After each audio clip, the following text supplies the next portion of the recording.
we're going to do a story about increasing rates of obesity. I'm going to just say we're not going to make jokes about it. I'd appreciate it if, everybody refrain from fat jokes at this point, because I think this is something serious. But it's also an important question about which groups we should reorder society from. So here's the question. Should airplanes be retrofitted for increasing rates of obesity? That is what a plus size blogger says, and she's launched a petition on change.org to the FAA. Again, this is an uncomfortable part of a larger social question, right? Should we reorder society for certain populations? And if so, which ones count and which ones do not? Can the world be reordered? We talk a lot about gender, right? Should we have now a third set of bathrooms? Should we have different sports competitions? Can the world be reordered for, say, both plus size people? And then if we do that, are we leaving out, let's say, people with dwarfism? Can we reorder the world for both conditions? That doesn't seem physically possible to me. And should people without those conditions pay for the reordering of those society for others, right?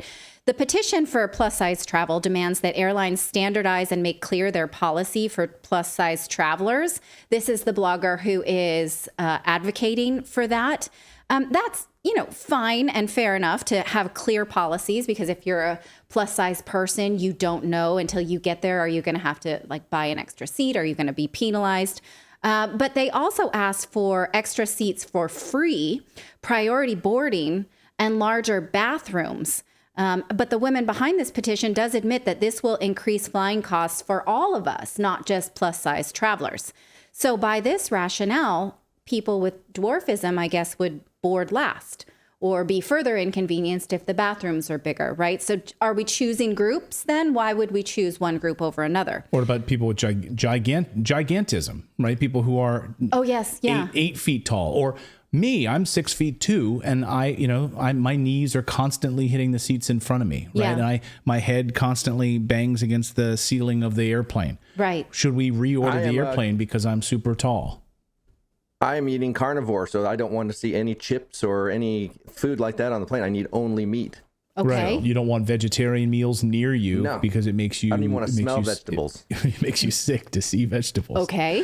Well, I have often traveled with really small children. I have 3 children, and I thought to myself, because she does a video where she talks about how to book the second seat if you're a plus size person.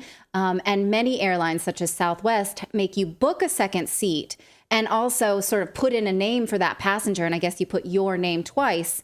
And then when you get there, you get a refund for the second seat. And I thought to myself, well, I've often traveled with a lap infant, and I would have really liked that second seat. So what if I booked as a plus size passenger and I got there and I said, okay, where's my refund for the second seat? And they said, no, you don't qualify. Your weight doesn't qualify. Well, could I call that discrimination? Right. Oh, you're saying that I'm not heavy enough? Well, what is heavy enough then to get this second seat? What is the threshold then for that second seat? Do you have a scale? Do you have a BMI scale back here in next to where you keep the bad coffee? Yeah. And so can we, would we reorder society for people with small children? We don't in the West. You don't get a lot of priority for having small children. You're treated like pariah. No, but I mean, we see people being reordered for when you have a pregnant woman, right? Of course, there's pregnancy parking spaces that are at different at different stores. There's priority for pregnancy in a lot of different stores throughout Europe. When you have to get the little paper, you're ordered to go up. In Europe, you don't even get the Senya, the ticket, the Senya, the ticket. You don't even get it. If you're pregnant or you have small babies, you just go and stand in front, and no one says boo to you. Yeah. That's just how it works. But we're also talking about the difference between, so when you have gigantism or you have dwarfism, that's how you're born. You're born that way. You can't choose to be shorter. Yes. You can't choose to be shorter because you eat less, right? You can't choose to be taller, like the movie Big, by going to a Zoltar machine and asking to be bigger. That just doesn't happen. That's how your body is. Well, this brings up a question: is obesity an immutable factor? Is it immutable? Can you change it? And so human rights activists are saying it is not. What? That it is not immutable. First, I'm going to get to that. But first, I'll show you another plus-size TikToker called Big Curvy Olivia says that her inability to fit between the aisles is discrimination. She posted this on TikTok, and I think it has since been removed, but not after being covered by CNN and going viral. So you can watch this while... So here she's saying, honestly, it's discrimination that they can't build wider airline seats in airplanes in the year 2023. And this is the first class where there is more room in between aisles, and she's struggling, clearly. This week, CNN, covered this story about the FAA and whether they should totally retrofit travel at the cost of travelers. And this human rights expert said, I'd be concerned to see this type of argument being advanced where immutable characteristics of a person are being used for assessing fees. It can be a slippery slope. So what he's saying here is that being overweight is immutable. We are now being told through the media that biological sex is mutable, but being overweight is immutable. And I just want to put it out there to you. Does the science support that? So what you're saying then is I can't lose weight. You cannot. I can't put on weight and I can't lose weight. That is the most asinine thing I've ever heard. Yeah. I mean, I know when I get a little heavier, it's because I've been eating chips or carbs lately. And it's not about being sedentary. We know that the data is in on that, being sedentary versus like exercising like crazy. It comes down to your diet. Right. So I know that when I'm eating poorly over the past couple of weeks, or if we've been on vacation or something like that, and I've had a few pastries and I see it in my weight. I see it in my face immediately. I feel it in my knees because I've added extra 10 pounds. Yes. And I know how to eliminate it almost immediately is by eating healthier and by going back and eating, like David was saying, like more of a protein-based diet. Well, yeah, I don't want to promote any one diet over another. I'm not, but I'm just saying it's mutable. It moves. I can change it. Yes. There is a lot of data that shows that sustainable weight loss is incredibly difficult and rare. That's not to say it's not possible, but I think that we are being pushed in the West to think of obesity as an immutable characteristic. And I'm going to tell you why, because I just finished this book called Fat Talk by this author, Virginia Cole-Smith. And Soul Smith. And I honestly thought that it was a prank. By the time I got through this book, I couldn't believe that this is what we were being taught. So here is the narrative. I'm going to summarize so that you don't have to read this book because it's crazy. What they're saying is that over half of the global population will be overweight or obese by 2035. So we should accept that and reorder society and just sort of throw in the towel. What she's saying is that we should never think of fat as a bad thing because there is no proof that being fat is unhealthy. She says we should demand a full reordering of society and discourage any attempts to eat healthy or exercise as anti-fat bias. This is a big word in this book, anti-fat bias. She says we should reclaim the word fat as a neutral descriptor, like tall or Asian. Fat is just, so if your child, for instance, says, oh, mommy, look at that guy, he's got a big fat belly, you should be like, yeah, isn't that great, honey? Because if you say, no, don't say that, honey, it might hurt his feelings, then you're telling your child that fat is undesirable. You should do nothing at all to signal that fat is undesirable. So Santa Claus can't get down the chimney because of his big fat belly. Oh, that's great, honey. We should just tell the kids that that's a great thing. Well, in Santa Claus, that is considered great. Right. Okay, that's great. maybe not the best example. Well. She calls herself small fat because she can buy clothes in regular sizes, but some people are big fat, like the women we just showed you who can't shop in normal stores. This is a language she wants to claim as like, oh, so-and-so is small fat. And so she says there's no research that says that fat causes poor health, despite the fact that this plus-size blogger is blogging with oxygen on. She says that research showing fat related to poor health is correlated, not causal. And we should just go with it. She says that research showing that fat is negative is funded by big pharma. We should reject that, except when it comes to gender dysphoria. She's all in on gender dysphoria. We should embrace big pharma for what she calls life-saving drugs and surgeries. So drugs and surgeries for fatness, bad, oppressive, racist, sexist, privileged. Sex change drugs and surgery for dysphoria for kids, sex changes for kids, good, need them.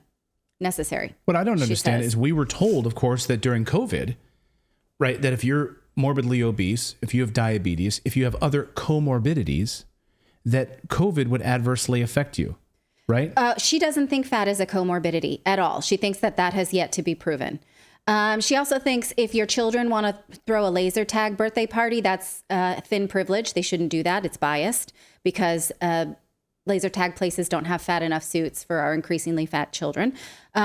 She says that dads who put their like health and diet solutions on kids are terrible dads. They're toxic.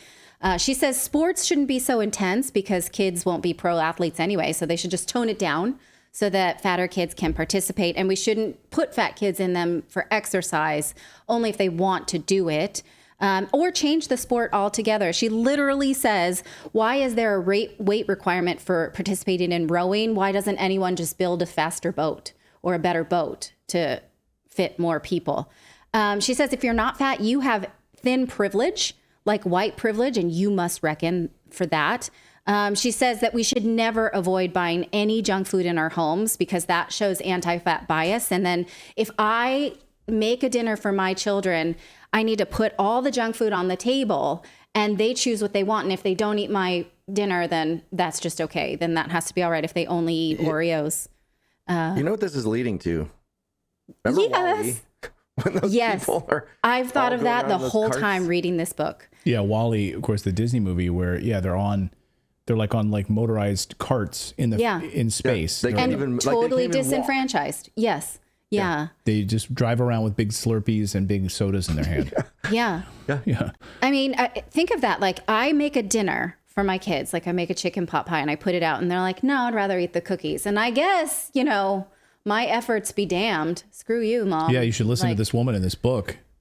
I mean, I would like, okay. No, honey, tonight, thank you for working for an hour and a half to make a delicious dinner. I'm going to eat this sleeve of Oreos instead. Right. I mean, think of first world privilege, right? She says even any kind of diet culture, like this Instagrammer who did a 30-day water challenge to drink a half a gallon a day, that's toxic diet culture. I feel like this book is punking me. This is the narrative that we're being pushed towards. Are you sure the publisher of this book isn't the Babylon Bee? And this whole thing is a satire to see how many people fall for this? This book has been covered in NPR,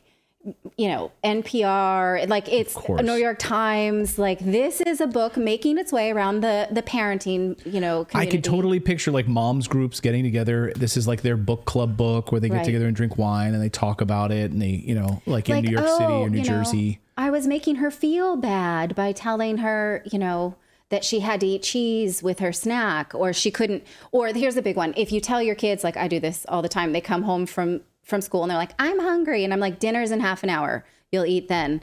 That is me putting anti-fat bias on them because I want them to eat my dinner. Okay. And I should not do that. That makes me a shit mom. I get so frustrated. The kids come home from school. They don't do it anymore, but they used to come home and they eat like a big snack that you would put out for them. And then I always get so frustrated because you would make a great dinner and they wouldn't eat the dinner. And I would sit there and watch them just stare at their plate of food. And it's because they just 30 minutes ago had a whole bunch of snacks. Yeah. And that makes me... I hate snacking so much. Like if I could remove the idea from their brain because it's extra work for me. And then they don't eat the actual food. But if I want them to eat any real food, that's me being a bad mom. Or toxic masculinity, according to this woman. Go ahead, David. I would say the only time that it's accepted is like if you have a really cute dental hygienist is to eat like a quarter sleeve of Oreos on your way in. That's the only time I can like justify. Oh, I would think that would be embarrassing. Yeah. So that so she'll spend more time. Spends more time. Yes, more time in there. Yeah. All right. So I've always done the opposite. I've always done the opposite. You want to impress her, right? I know. David has an emergency sleeve of Oreos in his car for just such an occasion. Brilliant. Actually, in this book, the little girl says to her mom, like, my teacher said we shouldn't eat cookies because of the sugar bugs. And she goes, you tell your teachers we do eat cookies because they're delicious and we'll take care of the teeth later. And I was like, okay, like you're all in on junk food for everybody. Well, and this brings up a story like Philip went to a class. Maybe he should tell the story, but the teacher gave kids cookies and then put them down for a nap. And it's like you just gave them basically amphetamines and put them to bed. Yeah. And was upset because they were squirming around. Yeah. Yeah, ahead, that was my daughter's kindergarten, like the whole kindergarten class. I was volunteering the one day, and then like for their snacks, they just gave them these big like famous Amos cookies. like to all of the kids. In Adelaide, a couple kids didn't have them. Like my daughter didn't. And then like the kids were just like running around and being all crazy. And the teacher told me, he's like, yeah, they're not usually this hyped up. And I'm like, I can't figure it out. Why? Did you wash it down with a Slurpee from 7-Eleven too? Like, yeah. But think about that mentality of that thinking of that kind of food in school. That's why kids can't focus on studies and stuff, because they're all jacked up on sugar. Yeah. I mean, she does present data that she thinks blows that up, that sugar does not actually make you hyper or sluggish. She mentions Robert Lustig, but doesn't really bust it up. And she never makes the case that being fat is healthy and that diabetes is a great way to live. But she's advocating this as a lifestyle. It's just crazy. Again, I want to be sensitive about this, but I also don't want anyone to suffer from poor health if they can avoid it. I also think about how we should think about everyone when we consider reordering society, not just those with certain special needs. And as I was thinking about this, I thought of Douglas Murray. He gave this speech just last month in the UK when he talks about what does it cost us as a society when we try so hard to pull up these minority groups? Does it help us? Does it help them? I'm going to let him have the last word on this. What would we be doing? What would we be striving for and seeking to achieve in a country like this one? What would be our aims? What would be our ambitions? What would we wish to become? The left is making us go at the speed of the slowest kid in the class.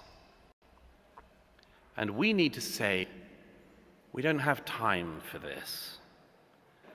The left talks about unleashing talent, but nowhere where their attempts have been made has it yet worked. Everything that they have come up with in our era, whether it is DIE or CRT or any of these other things, none of them have worked anywhere. Not in one country, not in one district, not in one school. They have worked nowhere, not in a hedge fund, not in a bank, not in a supermarket, not in any corporate office. And yet, this idea that has worked nowhere is in the process of being rolled out everywhere. That is madness. It is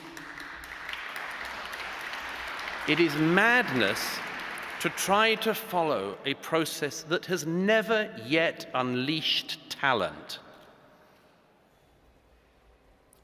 I would also suggest that instead of only talking about minority rights, we also once again remember that there is a thing called majority rights.